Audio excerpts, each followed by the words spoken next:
בדרך כלל אנחנו בוואן גוד מלמדים על התנ"ך, על סילופים בברית החדשה ועל טעויות שבגישה הנוצרית באופן כללי. היום אנחנו נשנה כיוון ונסביר מה לעשות כשאתם פוגשים מיסיונרים שמחלקים פליירים או מנסים לשכנע יהודים לקבל את האליל שלהם, ישו. קודם כל, מה לא לעשות? בטח ראיתם סרטונים שפעילים אנטי-מיסיונרים צועקים על מיסיונרים, יורקים על כמרים, הופכים את השולחנות שלהם בעוד מעשים בוטים.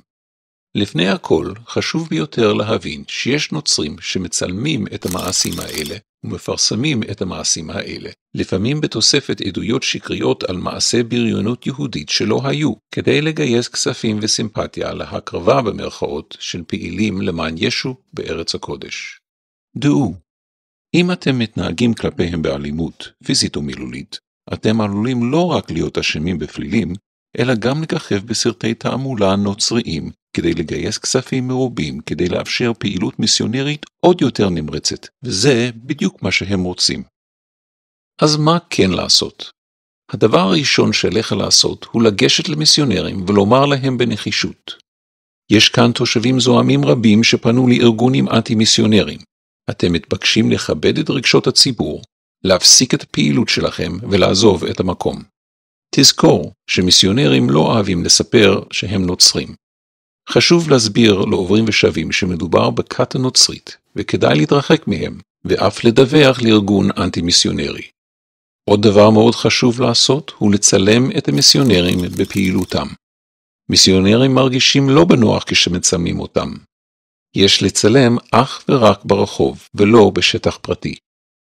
דבר נוסף שכדאי לעשות הוא להזמין פיקוח עירוני וגם את המשטרה מחשש לעבירה על החוק.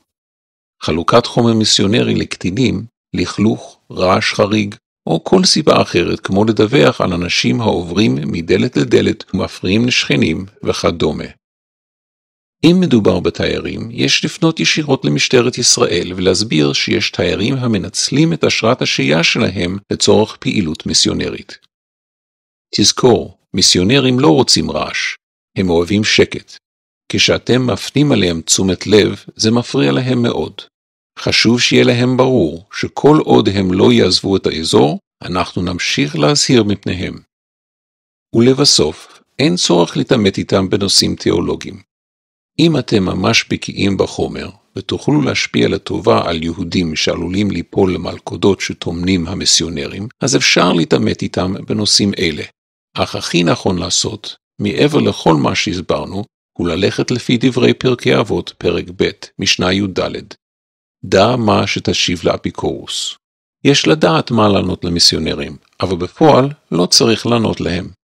תלמדו כמה שיותר תנ"ך בעיון, ובמיוחד ספרי ישעיהו, תהילים וזכריה, ובעזרת השם, כל הפעילויות המיסיונריות ברחובותינו ובאינטרנט ייכשלו כישלון חרוץ.